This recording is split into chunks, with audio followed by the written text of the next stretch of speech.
જો આરતીબેન લાજવાના બદલે ગાજવાનો પ્રયત્ન કરી રહ્યા છે તો આ એક સમાજના એવા લોકોને માટે તમે દૂષણ ઊભું કરી રહ્યા છો કે જે દીકરીઓ ખરેખર સમાજ વતી, સમાજ લોકો વતી, પરિવાર વતી કંઈક કરવા માંગે છે, એમને તમે બ્રેક કરવાના પ્રયત્નો કરી રહ્યા છો. તો બીજી તરફ સમાજના આગેવાનો અને યુવાનોમાં એ આક્રોશ જોવા મળી રહ્યો છે, પ્રતિક્રિયાઓ આપી રહ્યા છે.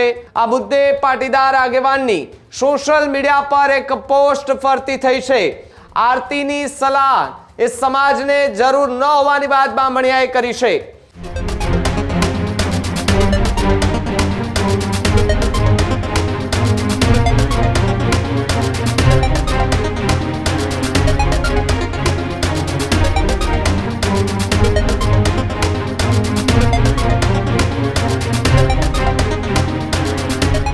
છેલ્લા એક અઠવાડિયાથી ગુજરાતની અંદર સુરતની એક કલાકાર એ ખૂબ ચર્ચામાં આવી છે. આજે એના વિશે વાત કરવી છે.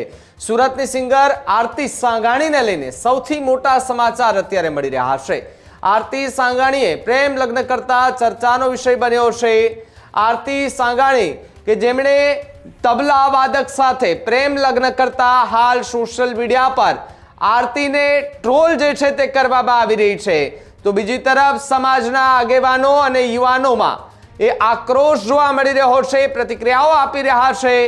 આરતીના પિતાની પ્રતિક્રિયા બાદ વિવાદ જે છે તે વધુ વકરતો જોવા મળી રહ્યો છે. દેવાંગ ગોહેલ નામના વ્યક્તિ સાથે આરતી સાંગાણીએ લગ્ન કર્યા છે.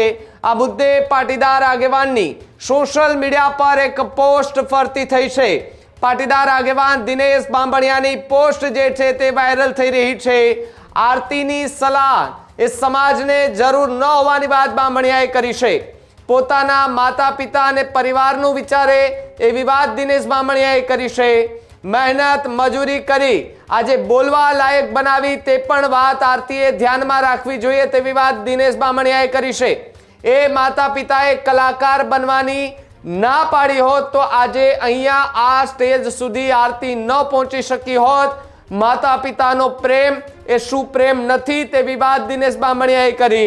તમારા લીધે કેટલાય મા બાપ આજે દીકરીઓને એ બંધનમાં રાખવા માટે મજબૂર બનશે તેવી વાત દિનેશ બામણિયાએ કરી છે. ત્યારે હાલ આરતી સાંગાણી કે જે સોશિયલ મીડિયા પર આમ તો જ્યારે એમના એ રીલ્સ અને વિડીયો સામે આવતા કે જેની અંદર એ પોતે પોતાનો કોકિલ કંઠીલો સ્વર અને એક ગાય જે છે એને લઈને ચર્ચામાં આવતા હોય છે અને ખૂબ વાયરલ થતા હોય છે, એમની રીલ્સ વાયરલ થતી હોય છે. પરંતુ એની વચ્ચે જે તબલા વાદક છે દેવાંગ, તેમની સાથે લગ્નની વાત આવતાની સાથે જ સોશિયલ મીડિયા પર હાલ ચર્ચાનો વિષય બન્યો છે. અને એની વચ્ચે કેટલાય પાટીદાર આગેવાનો જે છે તે આરતી સાંગાણી વિરોધ જે છે તે બોલી રહ્યા છે અને કહી રહ્યા છે. અને એની વચ્ચે આરતીનો વિડીયો પણ સામે આવ્યો હતો જેની અંદર આરતી સાંગાણીએ કેટલાક સમાજના આગેવાનો જે છે તેમના પર પણ ગંભીર આરોપો લગાવ્યો હતો.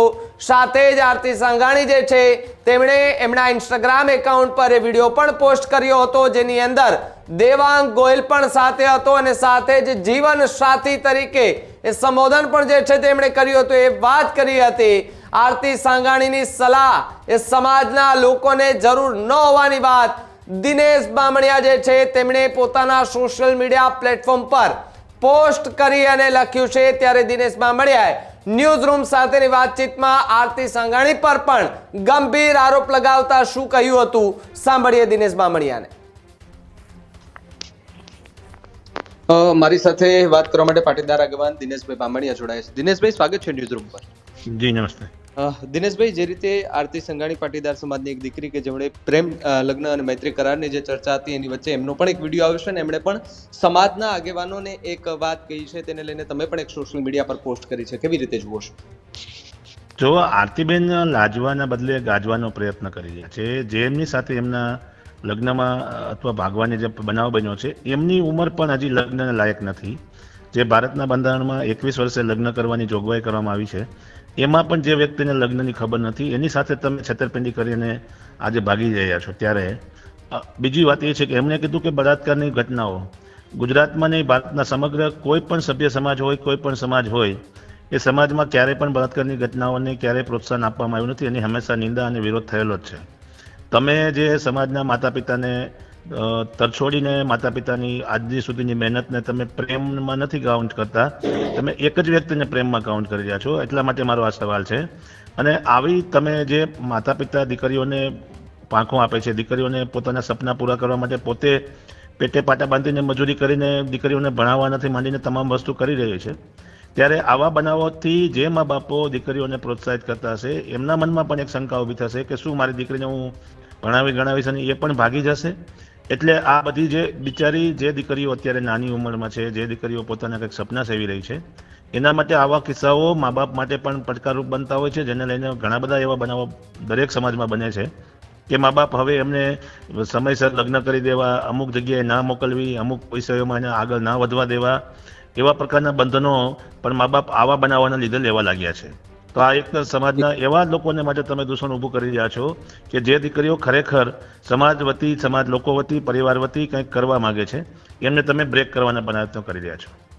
દિનેશભાઈ, જે રીતે એ તમે જે કાયદાની વાત કરવામાં આવી છે, ઘણા લાંબા સમયથી કાયદાની અંદર ફેરફારની તમે જે વાત કરી રહ્યા છો, પાટીદાર આગેવાનો જે સતત ને સતત મહેનત કરી રહ્યા છે, તેની વચ્ચે આ એક આવો કિસ્સો અને પાટીદાર સમાજની દીકરી અને સાથે જે એમની સાથે કે જે એમના પપ્પાનો પણ એક વિડીયો આવ્યો, તેમાં પણ તે રડતા રડતા કહ્યું કે હજી પણ જો મારી દીકરી આવી જાય તો એમને માફ કરી દઉં. અને પહેલા પર 2 વાર આવું થયું છે કે જ્યારે અમે બધું સમાજ વિકાસ કર્યા હતા એ પ્રકારની વાત પણ જે છે તે જોવા મળી. એટલે ઘણા લાંબા સમયથી આખી આ વાત ને ચર્ચા પરિવારને પણ ખબર હતી.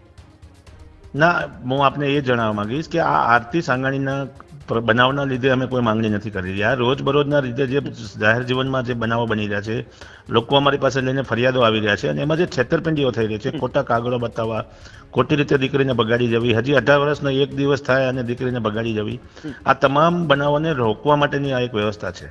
આપને યાદ હશે કે દીકરીને દૂધ પીતી કરવાનો રિવાજ જે સમાજમાં ચાલુ હતો, એનું એકમાત્ર કારણ હતું કે દીકરી યુવા વ્યવસ્થામાં આવે ત્યારે એની સાથે જે બનાવો બનતા હતા એની માત્રા ફૂલ ખૂબ જ પ્રમાણમાં વધી ગઈ હતી. એટલા માટેથી આ એક દૂધ પીતી કરવાનો રિવાજ ઊભો થયેલો, જે સમયાંતરે સરકાર લોકોના વિરોધથી એ રદ કરવામાં આવ્યો હતો.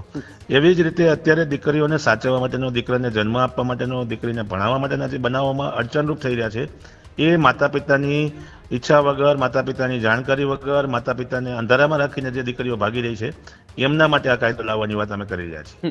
દિનેશભાઈ, બીજી વાત કે એમણે એવું કહ્યું છે કે ભાઈ સમાજના કેટલાક આગેવાનો જે છે, એમણે એક વિડીયો જે પોસ્ટ કર્યો કે ભાઈ સમાજના કેટલાક આગેવાનો કે જે ગેરમાર્ગે દોરવાનું કામ કરી રહ્યા છે, આ પ્રકારની વાત.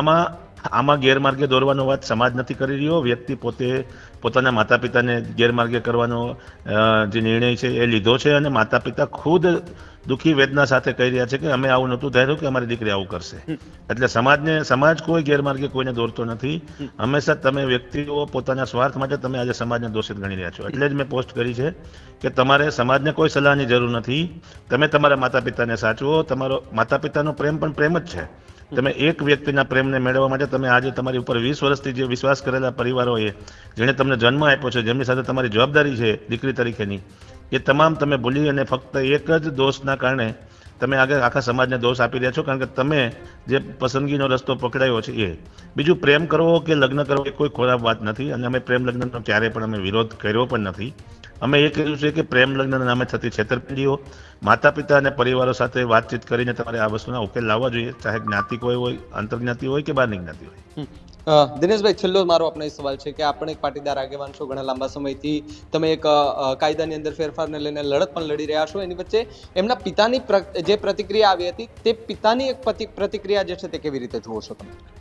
જો પિતાની વેદના છે, પ્રતિક્રિયા નથી. આ એક મા બાપની, દરેક મા બાપની વેદના હોય છે. ફૂલ જેવી દીકરીને જ્યારે નાનપણથી લઈને 20 વર્ષ, 25 વર્ષ કે 22 વર્ષની થાય ત્યાં સુધી મા બાપ દરેક વસ્તુ એના સપના પૂરા કરવા માટે તનતોડ મહેનત કરતા હોય છે. અને એક જ ઝાટકાની અંદર તમે કહી દો છો કે ભાઈ મારા મા બાપને ખબર નથી પડતી, મને એકને જ ખબર પડે છે, તો પ્રેમ ક્યાં છે આમાં? પ્રેમ તો દરેક વસ્તુને સાથે લઈને ચાલવાનું શીખડાવે છે. પ્રેમ ક્યારે દગો નથી શીખડાવતું. પ્રેમ ક્યારે કોઈને અવિશ્વાસમાં કે અંધારામાં રાખીને પ્રેમ ક્યારેય એવી સહમતિ આપતું જ નથી. આપણે ઘણા બધા પિક્ચરોથી લઈને ઘણા બધા એવા પ્રશ્નો પણ જોયા છે કે દીકરી કે દીકરો પોતાના માતા પિતાને વિશ્વાસમાં લઈને, ભલે સમય લાગે પણ વિશ્વાસમાં લઈને લગ્નની કે કોઈ પણ પ્રકારની આગળની કાર્યવાહી કરતા હોય છે. આ જ મા બાપે જો એમને સિંગર જ બનવા માટે ના દીધા હોત ને એને કામે લગાડી દીધા હોત તો શું આ દિવસો આવવા પડતા હતા? આ બધા જ મા બાપ વિચારે છે ને આ મા બાપની વેદના છે. જી દિનેશભાઈ, ખૂબ ખૂબ આભાર જોડાવા.